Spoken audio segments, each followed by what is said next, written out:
I want to welcome some old friends. Well, they're not really old, but they are longtime friends. We've got Danny, Paul, and Ali. It's the warning. They are back. Ladies, it is so great to see you. I guess it's been, Alan, you can help me out. It's been at least 3 years since we've seen you, maybe yeah. 4. If you back in our straight radio days, you guys came up and played live at Sirius XM, yeah. Sirius XM, Oh and we continue to talk about it. And I couldn't tell you how many years that was. Well, you look the same. You haven't aged a day. Just beautiful. Let's the new record.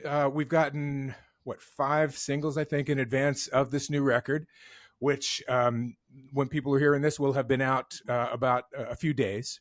Yes. And in looking at all of the videos, you did great videos for all of them, and listening to the songs, I sense a real growth. Every one of you is crushing on your instruments. I mean, but Paul, I'm dying. You're like, you're getting to be a little Keith Moon action happening there, doing fills all over the place. And all of you, Ali on the bass, I'm serious, the vocals, everything just sounds so much better. Thank you. Thank you so much.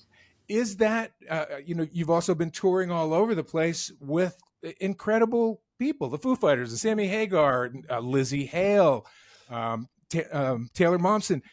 What is that? Are those things related? Have you taken things away from working with those acts that you've now sort of incorporated into yours?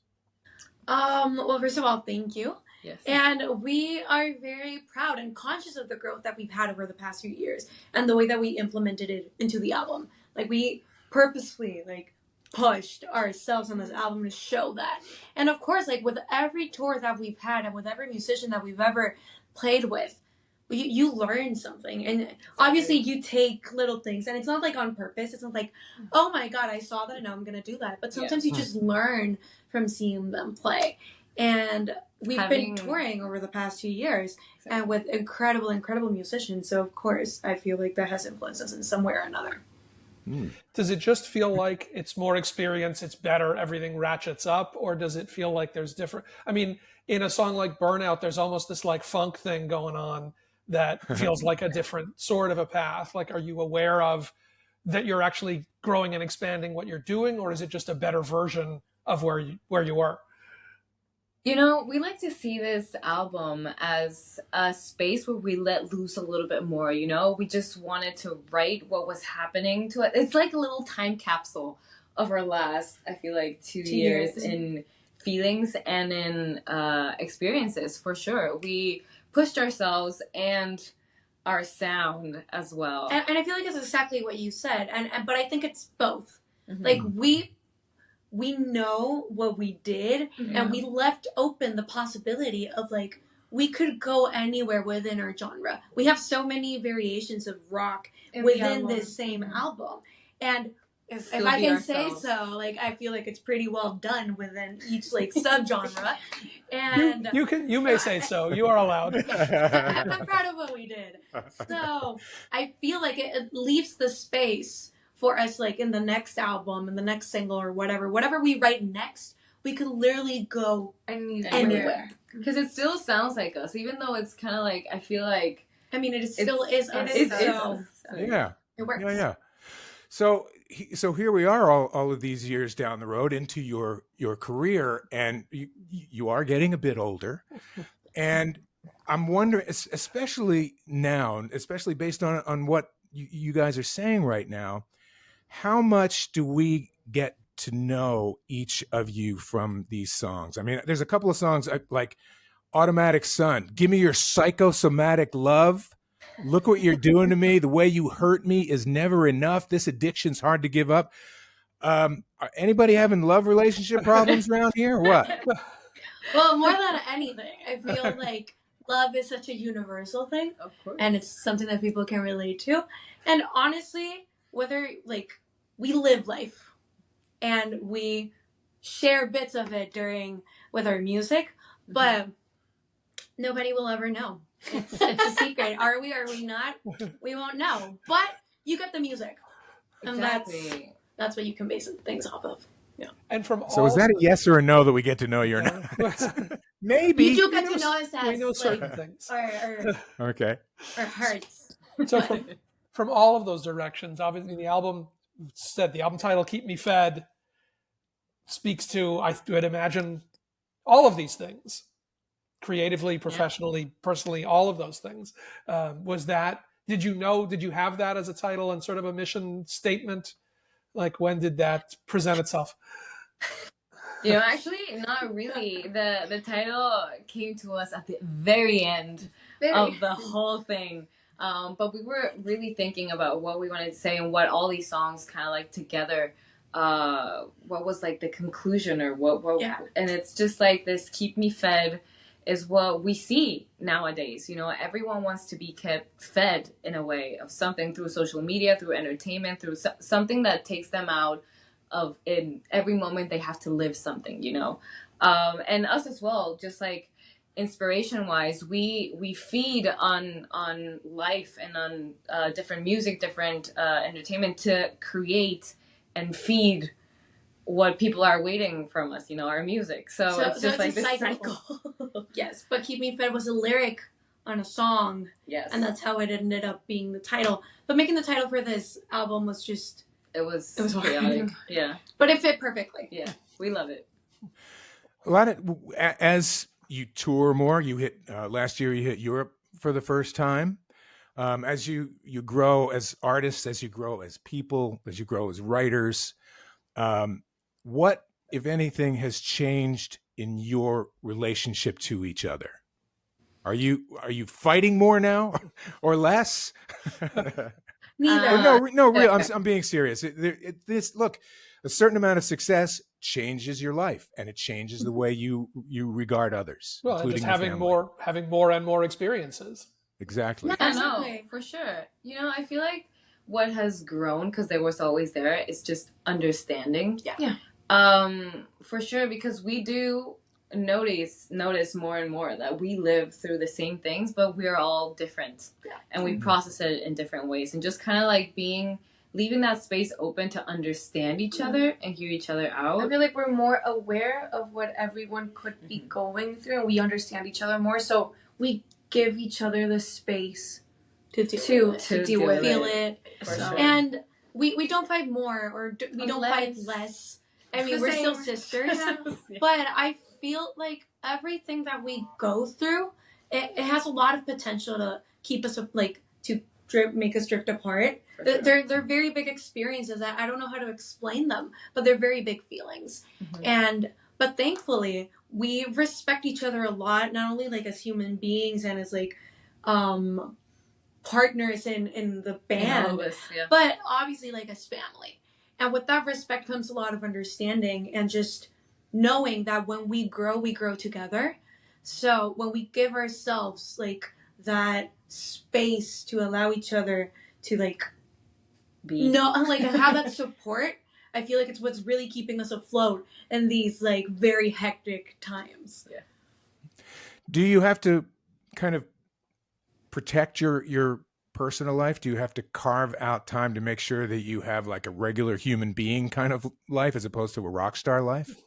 Yeah, like we know what this life demands of us, and we know it's important, and we'll always strive for that. But we also are just kind of like not fighting. No, I mean standing carve out is a It's good a way good to analogy, say yeah. it, because there is no space for it. Yeah. Like, let's be real, there is no time, no space, and we actively have to ask for it. It's like demand, like, hey, we need one day, just one, please. And we understand, like, the three of us are very conscious that even though, like, we're not gonna lie, we've been doing this non-stop for the past 2 years, like touring and everything. Yeah. And we are tired. Yeah. Like there's no going around that. We are very tired. But we know that this is the time. It's the moment. Opportunities are landing. It's the and just- moment. and we've been preparing for it our whole lives. And we're conscious that we have to make these sacrifices right now. And we still ask for that like 1 day or 2 days. If we're greedy, we ask for a week, and we're lucky if we get it. Yeah. But we are conscious that we're very lucky to be living this. So we just want to like really... And especially expressing that it will help us, it will make us It'll make us feel function better. exactly Yeah, for sure. refreshed and just kind of like ready to take the next 2-month tour. Yes. Kind of following up on that and kind of following up on the first thing that Mark asked. I mean, you have played these shows on these huge stages with Foo Fighters, with Guns N' Roses, with, that level. Not what did you take musically from that, but what just being inside the operation of something at that scale, looking at those kind of careers, what do you just what do you learn from being in the orbit of these Hall of Fame bands?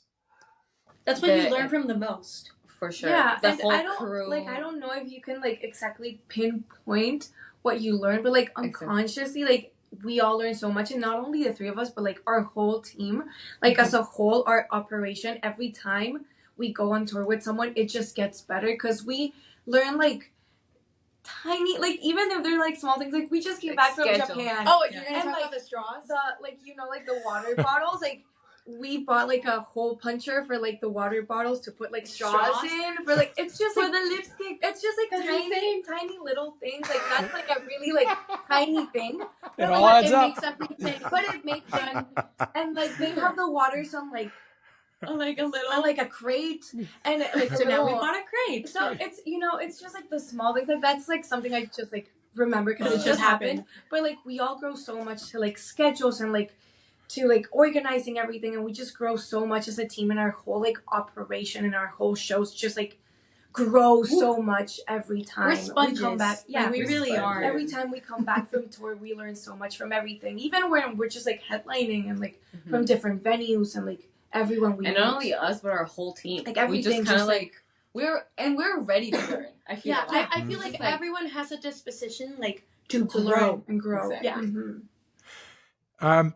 What about there's people who are your age. I mean, you're between 19 and 23 now, I guess, or 20 and 24 or something? 24. Oh my God, ancient. You're moving through those things. You're getting a little bit older, and how has it changed? How has this and your age changed how you relate to your friends? Are your friends looking at you differently? Are they, treating you a little better than maybe you were before you were in this internationally successful rock and roll band?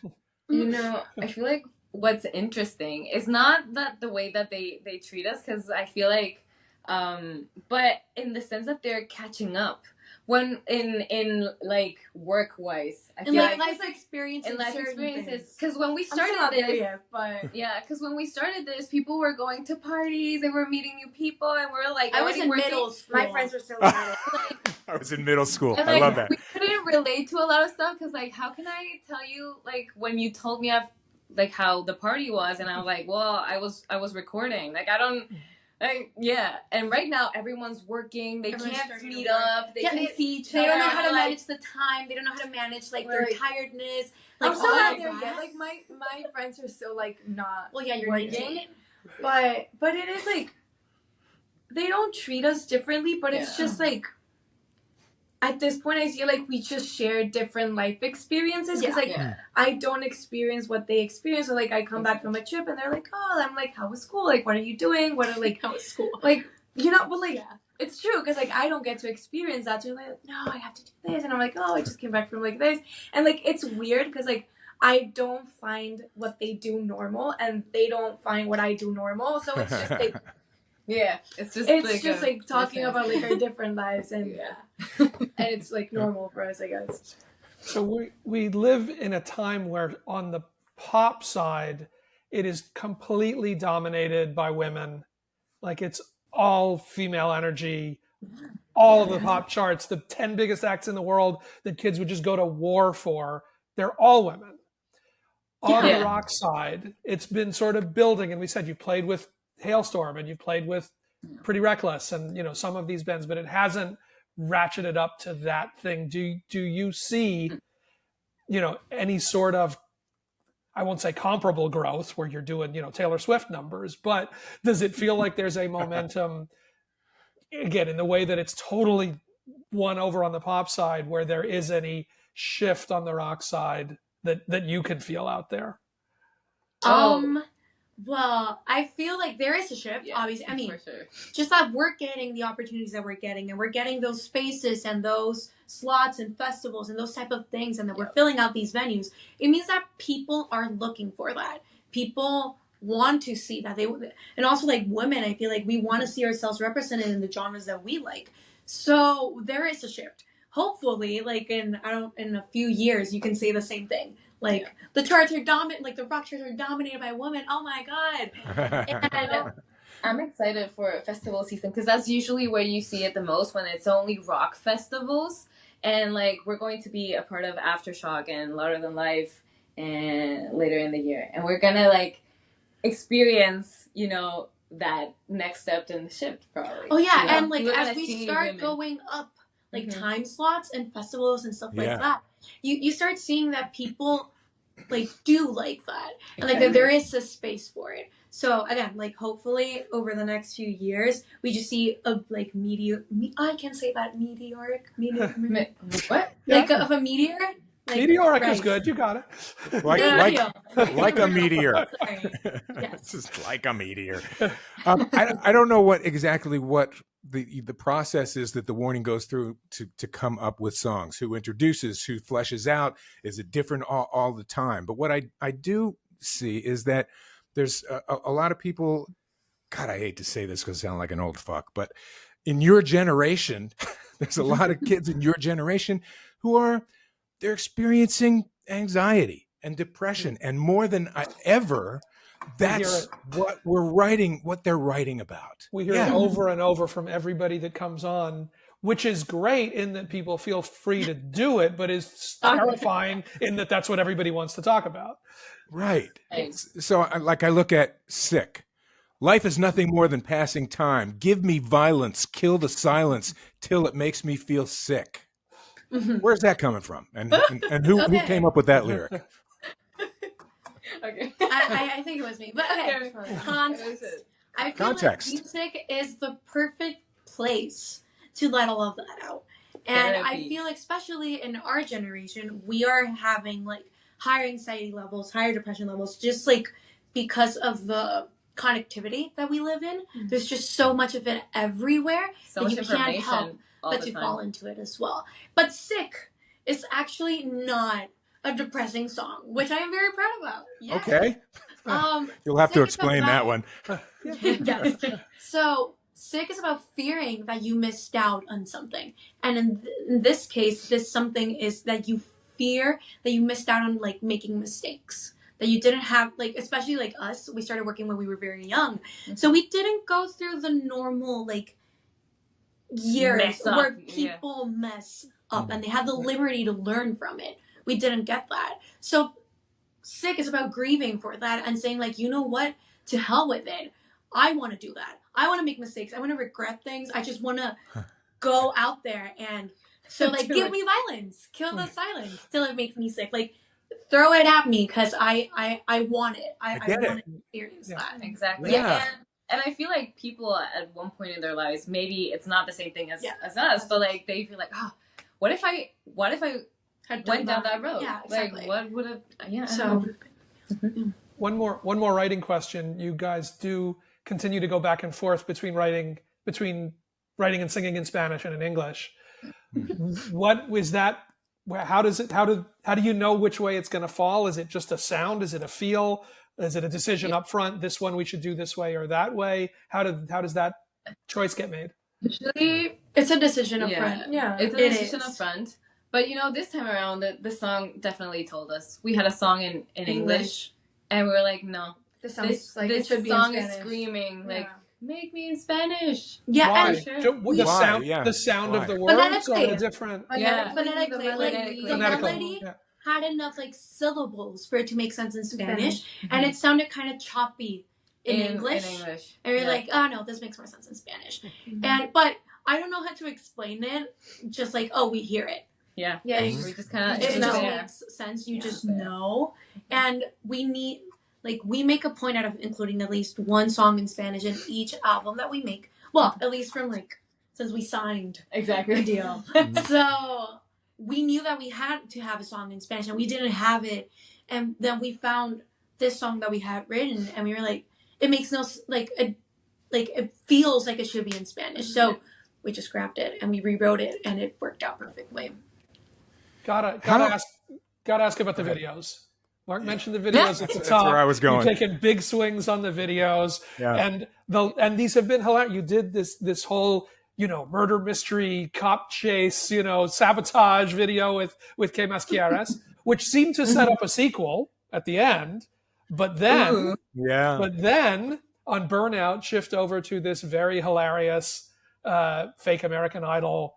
You said at the beginning, you're very tired. It's time to cast some new members of the Warning, which looks like it must have been incredibly fun to do this casting call with kids to bring in. So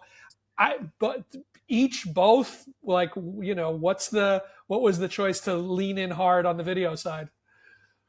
Okay. Oh, yeah. So we finally got budgets. I feel like that's Yes. why. Yay! We could actually record something.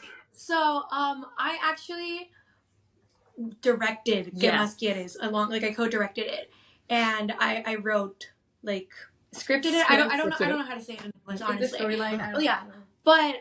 And it was very fun to have that type of creative control and what I saw the song as to be visually represented and to have fun.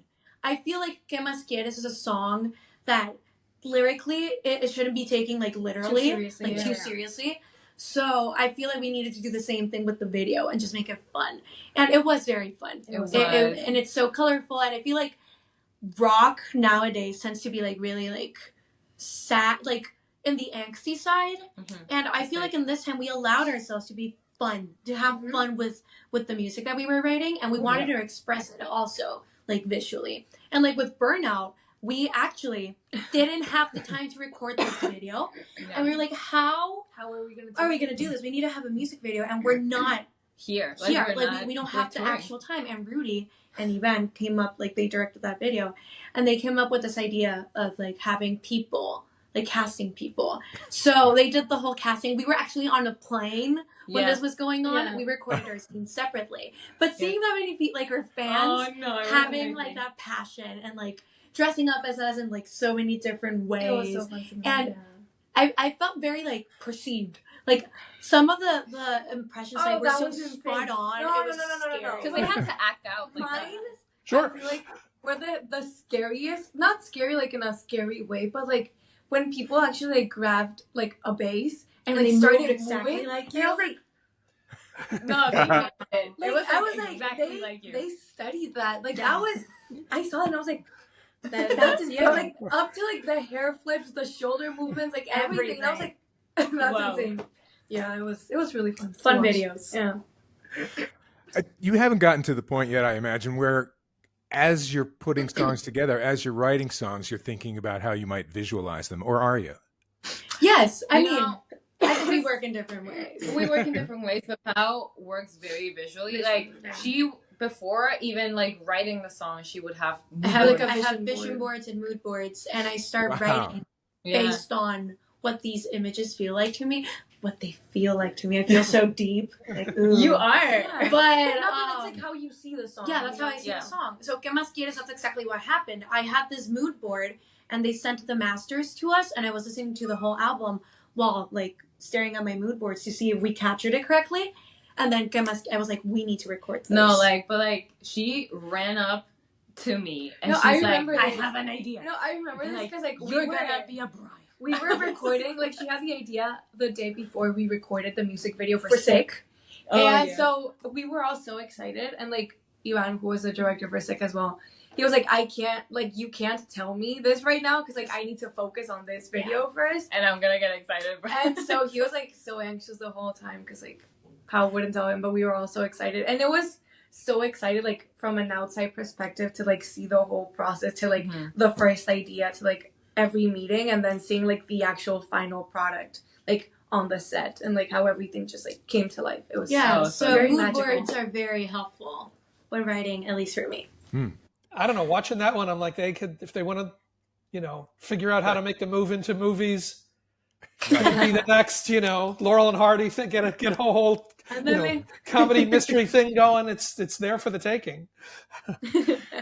You mentioned that you guys are are going to be doing a bunch of festivals. Summertime is the time for festivals. And is there one festival that you go, man, that's like Glastonbury, or is there one that you go, that's the one we want to headline? Oh, Oh. a headline. Oh my Headline. god. You went like another step. That's We got to have goals, right? Yeah, I mean, I of mean, course. I'm just thinking about the ones that we have this year, and that I already feel like, oh my god, we're gonna be part of Vakin, and that's like Vakin Yeah. Open Air is gonna be it's gonna be insane. really good. So like, even thinking further. I want to headline Rock in Rio. We've Oh. never been to Brazil, But, but Ah. I feel I I love that I'm saying headlining, but we've actually never stepped a foot in that country. But I would love that. That'd be. that'd I mean, be insane. You went like, Yeah. I mean, hey, goals. Hey. Hey, manifesting. Manifesting. Even if Put it's it out in in the universe. Yeah. exactly. Love that. Great. Well, so you guys are going to be heading out. You have the tour. As I said, as we speak, the album is out and ready for your consumption. Woof, keep me fed. I think this Yeah. album will keep you fed. You probably get some food and maybe a car or two out of this album. Keep working, keep learning. It's we love you guys, and seeing it just keep moving the right direction. It's also great.